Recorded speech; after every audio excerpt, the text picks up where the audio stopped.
On one such night, a young traveler named Elias found himself standing beside an old road that disappeared deep into the forest. The road was not marked on any map. No signs pointed toward it. And yet, Elias had the strange feeling that he had been there before. The moon above him was almost completely hidden behind dark clouds. Only a thin silver line remained visible in the sky. The forest was silent. Too silent. Elias pulled his coat closer around himself and looked toward the trees. Somewhere beyond them, he could hear the faint sound of a bell. One slow ring, then silence. Another ring, then silence again. He checked the small pocket watch in his hand. Midnight. Exactly midnight. The bell rang a third time, and this time, the forest answered. A cold wind moved between the trees. Branches whispered, leaves trembled, and somewhere in the darkness, something seemed to breathe.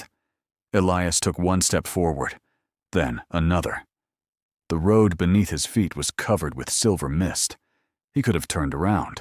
After walking for what felt like an hour, Elias noticed a small light between the trees. A lantern. Someone was carrying it. Elias stopped. The light moved slowly toward him. Then a girl stepped out of the mist.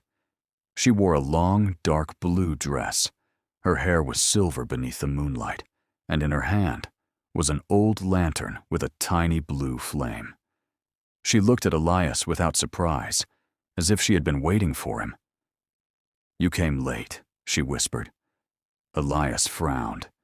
"Who are you?" The girl looked toward the forest. "My name is Mira." "Where am I?" Mira smiled faintly. "Somewhere that isn't supposed to exist." Elias looked behind her. The forest seemed different now. The road had disappeared. There was no way back. Mira lifted her lantern.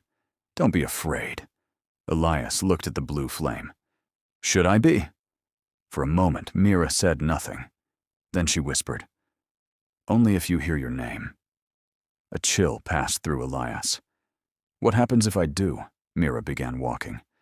"Whatever you do, don't answer." Elias followed. The blue light of her lantern moved gently through the darkness. Behind them, the forest became completely silent. And somewhere far away, a voice whispered his name. "Elias." He stopped. Mira turned around immediately. Her expression had changed. "Don't answer." The voice came again. "Elias." He closed his eyes and continued walking. Elias stood completely still. The sleeping king did not move. Mira whispered, "Do not wake him."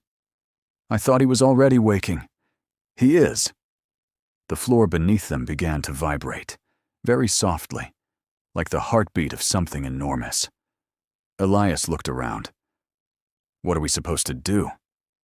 Mira reached inside her coat and removed a small silver key. "This." "What does it open?" "The door behind the throne." Elias looked at the black throne. Behind it was a narrow wooden door. It looked completely ordinary. Almost too ordinary for a place like this. Mira handed him the key. "You must open it." "Why me?" "Because the door only opens for someone who arrived from the waking world." Elias slowly approached the door. The king remained asleep. The castle remained silent. He placed the key into the lock. Click. The door opened. Beyond it wasn't another room. It was a sky. A vast purple sky filled with enormous stars. Elias stepped forward, and suddenly, he was falling. Not downward, but upward. Past the clouds, past the stars, past the moon. Mira's voice became distant. "Don't forget who you are." Then everything became quiet. Elias floated through an endless dream. He saw childhood memories, old homes, people he had forgotten, places that no longer existed. Then he saw himself standing beside a dark lake. Someone stood behind him, a shadow. Elias slowly turned. The shadow had his face, and it smiled.